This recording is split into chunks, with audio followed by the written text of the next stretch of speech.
Hi, it's so good to see you. Likewise. How on earth are you? I'm fine, thank you. I feel a bit conflicted, obviously given what's happening in the world at the moment, but feel very safe and very lucky to have a safe place to quarantine. So thank you for asking. Safe place and a lovely pair of curtains, might I add.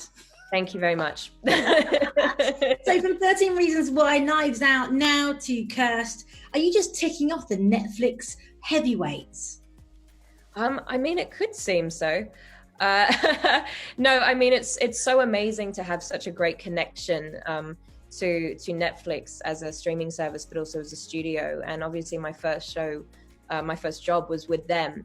So I kind of, when I closed my chapter on the show about 2-3 years ago, I did a couple of other roles and have been a part of a few other projects. But then they came forward with this. And I mean, it's very hard to say no to something that's as special as this. Well, yes, I was going to say young heroine, a cover girl, as you said on your Instagram. How does that feel? That girls are going to be looking up to you everywhere, because this is unseen kind of story, isn't it, really, the take on this story? It's a huge role for you. It was, and I think that's part of what made it exciting, is that the fantasy genre is something that I haven't ever done before. And with it came all these incredible challenges, such as, learning how to sword fight and horse ride and stunt train. And it really was a completely different experience and something that I really enjoyed. But I'm also excited for a younger audience, myself growing up such a fan of the fantasy genre. I'm excited for young girls in particular to be able to see a heroine and the story of a heroine. About time as well, I have to say, 2020. You mentioned your secret skills there. There was fighting, betting, flirting as well. A lot of that. I saw the flirting with you and your characters. I loved the line, actually, I don't drink with strange men. In fact, I've picked that up for my next Tinder date. Lovely. She's a sassy one. So sassy and so modern, and I loved her so much. Skill wise then, I mean, the horses, you rode horses as well. I feel like you kind of went back to school on this. You learned so much.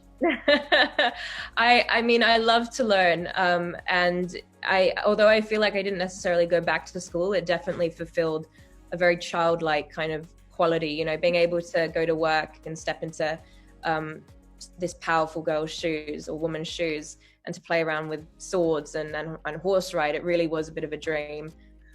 It was amazing, and I've never touched a horse, so I was very envious of all your skills in that. You must. They're gorgeous. They're gorgeous. I love horses.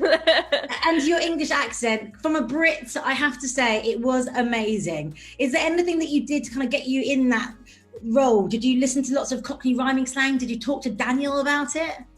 I'm so glad you liked it, because I feel like people now know that I'm Australian, and there was that pressure because I was trying to kind of not get something that was too contemporary English. And I also didn't want to do RP because we've heard both of those in modern TV and film. So I worked very closely with our dialect coach, Will, to come up with an accent that felt grounded, but that also felt kind of the time. I had to stay away from Devon and Shalom because we're all Australian. So that was a little bit tricky when we had so many scenes together, but just trying to speak every day in that accent and do my best. So I hope I do Brits proud. Well, I have a test for you just quickly, Cockney rhyming test. I'm going to London to visit the baked bean. What do you think that is? Is it the Queen? It is, yes. What about I'm going to go work today to make lots of bees and honey. Money? Yes. I'm just going to go up the apple and pears. Stairs? Yes. And hang on a minute. I've just got to take this. It's my dog and bone. My phone? You nailed it. I mean, you're pretty good at this game. I've never heard any of them, but that makes me so happy. Maybe I've just absorbed English culture while I've been there. Well, it's basically a Brit now. And there's also China plate, which is mate, so you can say me old China. And there's also your almond rocks, which is your socks. So I've given you lots of things there to take forward into life. Wow, thank you so much. Well, I hope I get to meet. Do you say the old bean? I love Queen Elizabeth, so I hope that's not fair. Okay. The bean? No, well, the baked bean, don't call her old. Baked bean. Okay, sorry, the baked bean. Sorry, the baked bean. Katherine, thank you so much. You're amazing. Thank you very much indeed. And we've got Love Island Australia here now as well. So I'm going to learn your accent. Oh, I can't wait. I became obsessed with Love Island last year, as did the whole cast and crew. So I'm excited to watch.